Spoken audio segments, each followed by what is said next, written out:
মমতা বন্দ্যোপাধ্যায়ের প্রশাসন এবং পুলিশ মহলে ভয়াবহ সার্জিক্যাল স্ট্রাইক করলেন মুখ্য নির্বাচন কমিশনার জ্ঞানেশ কুমার। 72 ঘন্টার এই সার্জিক্যাল স্ট্রাইকে একেবারে রাজ্য প্রশাসনের খোল নলচে পুরোপুরি বদলে দিলেন। সার্জিক্যাল স্ট্রাইকের সাথে সাথে যেন কার্পেট বম্বিং করলেন। পুরোপুরি যে গুটি সাজিয়ে রেখেছিলেন তা একেবারে পাল্টে দিয়েছেন।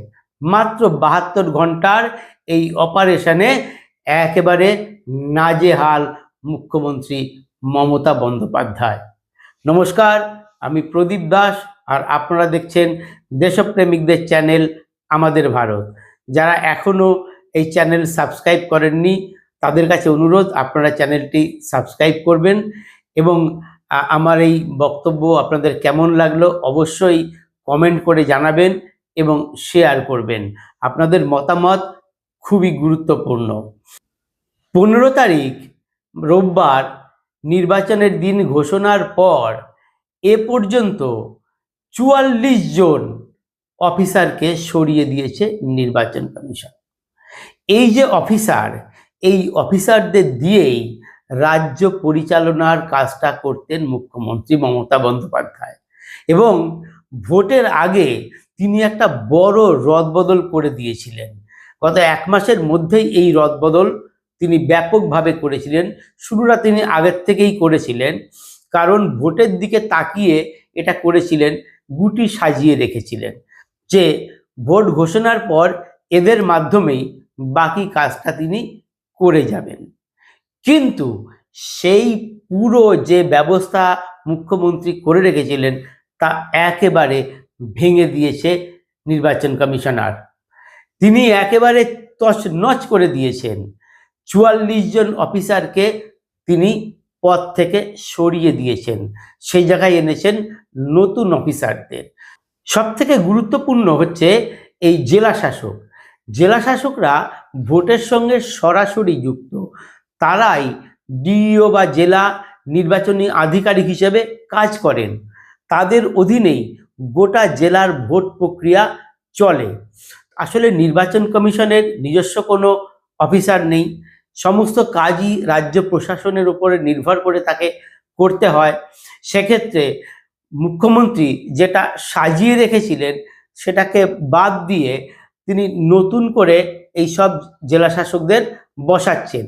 এর মধ্যে 11টি জেলার ডিইওদের বদলে দিয়েছে নির্বাচন কমিশন।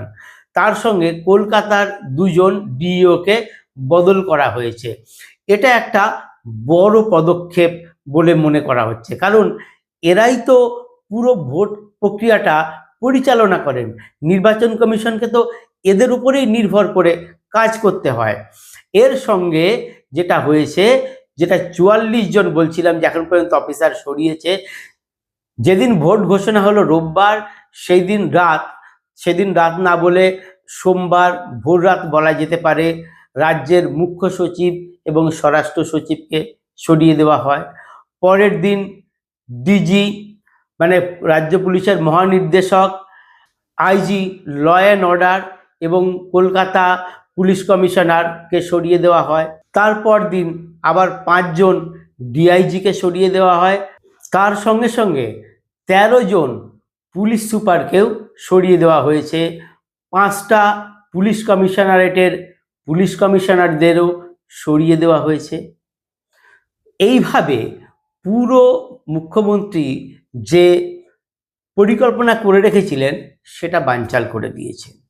আর যাদের সরানো হয়েছিল, নির্বাচন কমিশন স্পষ্ট বলে দিয়েছিল যে এদের ভোটের কোনো কাজে আর ব্যবহার করা যাবে না। মানে যেখানেই পোস্টিং করা হোক তাদের ভোটের কাজে ব্যবহার করা যাবে না। এই যে আইপিএস 19 জনকে সরানো হয়েছিল, তাদের মধ্যে 13 জনকে মুখ্যমন্ত্রী তড়িঘড়ি বিভিন্ন পদে বসিয়ে দিলেন। এদের মধ্যে বেশিরভাগকেই সিআইডি, আইবি এবং এসটিএফে নিয়োগ করেছিলেন মুখ্যমন্ত্রী। কিন্তু সেটাও ভেস্তে দিয়েছে নির্বাচন কমিশন। যাদের তিনি এই পদে বসিয়েছিলেন গতকাল রাতের এক নোটিশে সমস্ত কিছু আবার ওলটপালট হয়ে গেল। এর মধ্যেই 13 জনকে তামিলনাড়ু আর কেরলে নির্বাচনী পর্যবেক্ষক করে পাঠাচ্ছে নির্বাচন কমিশন। মুখ্যমন্ত্রী এদের গোয়েন্দা ডিপার্টমেন্টে দিয়েছেন বিভিন্ন পদে। উদ্দেশ্য কি ছিল? উদ্দেশ্য ছিল যে ভোটের কাজে তারা সরাসরি হস্তক্ষেপ করতে না পারলেও নজরদারি চালাতে পারবেন, গোয়েন্দাগিরি করতে পারবেন, সেই অনুযায়ী সব তথ্য সংগ্রহ করে তারা দিতে পারবেন যেটা কাজে লাগবে। তো জ্ঞানেশ কুমার এটা নিশ্চিতভাবে বুঝে গেছেন। তিনি বুঝেই সঙ্গে সঙ্গে আরেকবার বোম্বিং করলেন, একেবারে সার্জিক্যাল স্ট্রাইক। মুহূর্তের মধ্যে এই 13 জন অফিসারকে পুরো রাজ্য থেকেই বের করে দিলেন, পাঠিয়ে দিলেন তামিলনাড়ু আর কেরলে। কারণ তামিলনাড়ু কেরলে ভোট হচ্ছে, পশ্চিমবঙ্গের সঙ্গেই তামিলনাড়ু, কেরল, আসাম এবং পুদুচেরিতে ভোট হচ্ছে। মোট পাঁচটা জায়গাতে ভোট হচ্ছে। ফলে এখান থেকে এই 13 জনকে পুরো কেরলে পাঠিয়ে দেওয়া হলো। মানে রাজ্যে তাদের আর কোনো চিহ্নই রাখলো না নির্বাচন কমিশন। তো মুখ্যমন্ত্রী চেয়েছিলেন যে তাদের আবার একটা প্রশাসনিক পদে বসিয়ে রেখে কিছু করা, কিন্তু নির্বাচন কমিশন দমবার পাত্র নয়। জ্ঞানেশ কুমার যে তার সঙ্গে মুখ্যমন্ত্রী যে লড়াই শুরু করেছেন, মানে রাস্তায় দাঁড়িয়ে, বিভিন্ন মিটিংয়ে দাঁড়িয়ে তিনি যে তার বিরুদ্ধে যে হুঙ্কার ছেড়েছেন এবং তার সঙ্গে দেখা করেও যেভাবে কথা বলে এসেছেন, এবং নির্বাচন কমিশনকে মুখ্যমন্ত্রী তো একটা তার প্রতিপক্ষ হিসেবে ধরে নিয়েছেন। তিনি বলছেন যে ওই ঘোমটার আড়ালে না থেকে রাস্তায় নেমে প্রচার করুক। মানে নির্বাচন কমিশনকে মুখ্যমন্ত্রী একেবারে রাজনৈতিক দলের একটা দল হিসেবে, একটা প্রতিপক্ষ হিসেবে ধরে নিয়েছেন। তো জ্ঞানেশ কুমারও সেটা বোধহয় একেবারে কড়া হাতে এবার দমন করছে। মানে তিনিও কড়াভাবে, যেমন বলে না শটে সাট্টাং সমাচারে, যেমন কুকুর তেমন মুগুর, এই নির্বাচন কমিশনার জ্ঞানেশ কুমার তিনি সেই রকম শুরু করেছেন। মুখ্যমন্ত্রী বাগান সাজিয়ে রেখেছিলেন, সেই বাগান পুরো ভেঙে তছনছ করে দিলেন। তিনি নতুন নতুন অফিসারদের সেখানে বসালেন। আবার যাদের তিনি বাদ দিয়েছিলেন তাদের থেকে আবার মুখ্যমন্ত্রী বিভিন্ন প্রশাসনিক পদে বসিয়ে দিলেন, সিআইডি, আইবি এবং এসটিএফে। জ্ঞানেশ কুমার সঙ্গে সঙ্গে তাদের এক কলমের খোঁচায় পাঠিয়ে দিলেন একেবারে কেরল এবং তামিলনাড়ুতে। ফলে তাদের আর কোনো প্রভাবই রইল না। এটাকে সার্জিক্যাল স্ট্রাইক ছাড়া আর কি বলা যাবে? এবং সার্জিক্যাল স্ট্রাইকের সঙ্গে এমনভাবে দুর্মুষ করা হলো যে কার্পেট বম্বিং, যে কোথাও আর কিছু নেই, যেন সমস্ত তথ্য আগের থেকে নির্বাচন কমিশনের কাছে জোগাড় করা ছিল। বিভিন্ন যে অফিসারদের বায়োডাটা যেন নির্বাচন কমিশন আগেই সংগ্রহ করে রেখেছিল, এবং নির্বাচন ঘোষণার পরই একেবারে সেই তালিকা অনুযায়ী পরপর সব বদল শুরু হয়ে গেল। এইদিকে যখন বদল হচ্ছে, অন্যদিকে তৃণমূলের আভ্যন্তরীণ কোন্দলও এবার প্রকাশ্যে চলে আসছে। মমতা বন্দ্যোপাধ্যায় 291 জন প্রার্থীর নাম ঘোষণা করেছেন। তার ভেতরে অনেকেই টিকিট পাননি, অনেক বিধায়ককেই টিকিট দেওয়া হয়নি। তারা ক্ষোভ প্রকাশ করছেন। তারা তো দলের বিরুদ্ধে গিয়েই এখন কথা বলছেন। যেমন শওকত মোল্লা, ক্যানিং পূর্ব কেন্দ্রের প্রার্থী, তাকে ফেলে দেওয়া হয়েছে এখন বাঘের মুখে। সেখানে রয়েছেন হচ্ছে নওশাদ সিদ্দিকী। এবার নওশাদ সিদ্দিকীর সঙ্গে তাকে লড়তে হবে। এই তালিকা প্রকাশ হওয়ার পরেই শওকত মোল্লা বলতে গেলে ভয়ে কাঁপছে। তিনি তো এমনিতেও একেবারে যখন বক্তৃতা রাখেন তখন তো একেবারে তেড়ে ফুঁড়ে রাখেন, মানে যেন তিনি একজন বাঘের বাচ্চা। কিন্তু নওশাদ সিদ্দিকীর বিরুদ্ধে যখন তাকে লড়তে হচ্ছে তখন তিনি মিউ মিউ শুরু করে দিয়েছেন। তার সাঙ্গপাঙ্গদের দিয়ে সেদিন রাত থেকেই বিক্ষোভ শুরু হয়েছে, টায়ার জ্বালিয়ে বিক্ষোভ দেখাচ্ছে, পরের দিনও বিক্ষোভ। তিনি এখন ভাঙড়ে লড়তে চাইছেন না। তো এইখানে একটা গেছে। ওইদিকে ভাঙড়ের যে আরাবুল ইসলাম, তিনি তো শওকত মোল্লাকে হারানোর জন্য বসে রয়েছেন, দলীয় বিরোধ রয়েছে। এদিকে চুঁচুড়ার যে বিধায়ক অসিত মজুমদার, তাকে টিকিট দেওয়া হয়নি। এসআইআরের সময় তিনি কত হম্বিতম্বি করেছিলেন।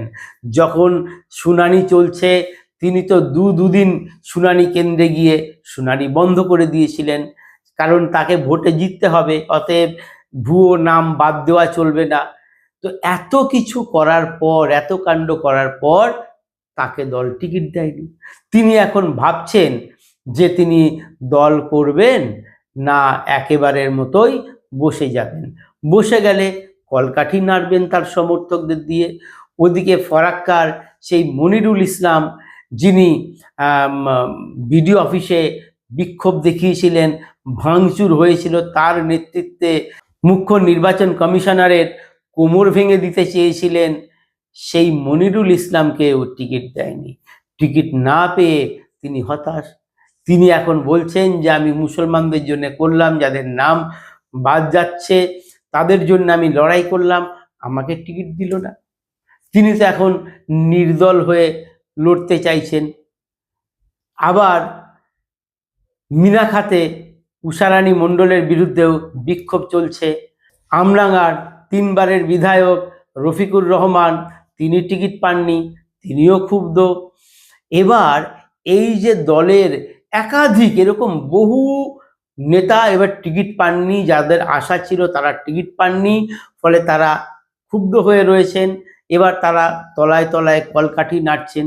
একদিকে নির্বাচন কমিশনারের এই কার্পেট বম্বিং, সার্জিক্যাল স্ট্রাইক চলছে, তার উপর আবার দলীয় কোন্দল চলে এসছে।